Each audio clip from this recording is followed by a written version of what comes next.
Good morning. Happy Monday. Natalie here, the Dear Hairdresser. I wanted to talk about something today that has kind of been a theme in my world in many different ways, and possibly a theme in your life too, based on just the way that I feel that we all kind of have universal energy and people have similar things going on in their world.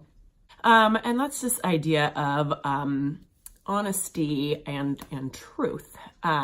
So in my mom world, my kids have been having a really hard time, specifically the little one.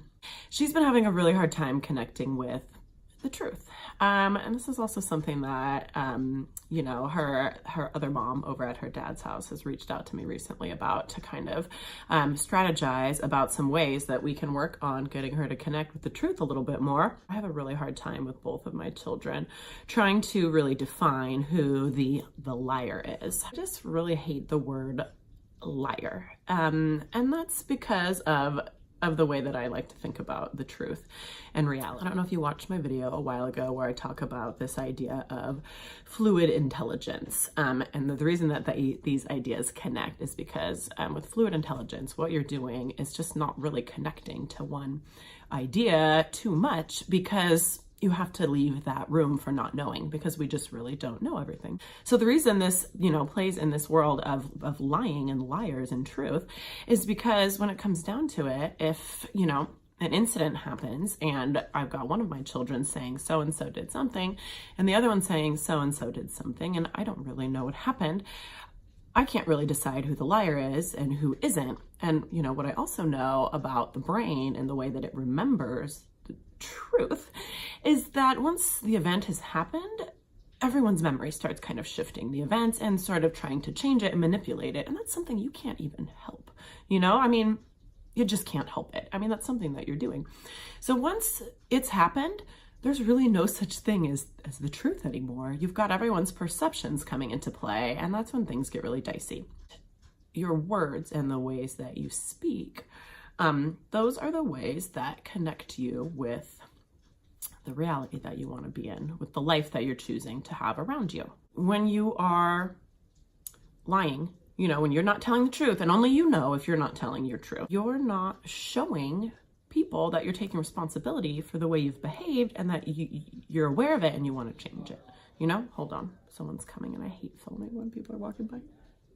Okay, where was I?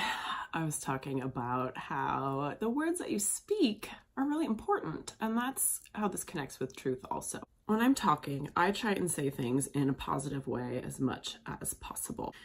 I try and be really honest with what I say to people. I was talking with Stella, and she, I had a little chat with her, and she's trying to explain herself, and she's like, "But Mom, people make mistakes, some people make mistakes." And I'm like, "Okay, honey, that's true." I go, "People make mistakes, that's fine." I go, "But being honest and admitting the truth about what really happened, or telling people," I said, "that's the first step to letting people know that you're serious about changing." I go, "Because apologizing and then never changing doesn't matter. That's when you become the liar. You're not living your truth, and then you're trying to manipulate people into believing that you're not this person you're presenting to be." So, that's a little crazy.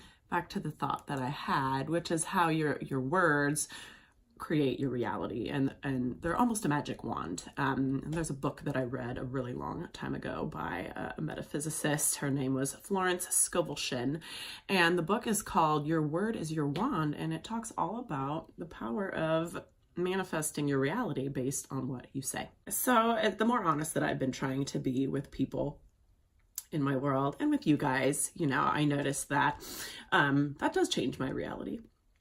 Having this channel has changed my life, because sharing this energy in the world and this amount of honesty is not attractive to everybody. What I'm also noticing in my personal life, though, is that being honest with people and emotionally open with them, it scares the crap out of people. They're not really used to that, and they don't know what to do with it. And if they're not in a position to meet you there, even in depth and honesty, then they're gonna get away from you quickly and probably make you feel really weird about that. So, all this honesty stuff just makes me really think about how everyone's truth is very different. I can only imagine that the people in my world whose point of view I'm not connecting very well with have their own version of truth that is absolutely true to them. And I'm not going to argue with them that that isn't true. So if our realities aren't connecting based on the words that I'm saying or the things that they're saying to me, then I think we just need to agree that our realities don't match up, and that's okay, you know? And the case for Stella, this little person who is just learning the power of her words, and the manipulative ways that your words can bend reality for people or yourself, that's a powerful tool. So I want her to be really aware of what she's doing and how that works in the world. If you do get a reputation for not being honest with people, then that's going to be hard to get away from, you know? It's going to be really hard. And I'm getting the opposite right now. I'm getting a reputation for being a little too honest. And that also is, you know, not everyone likes that either. That's okay. I'd rather be the overly honest person than the person that doesn't know what they're doing and can't be honest. Okay. Bye. Have a great day.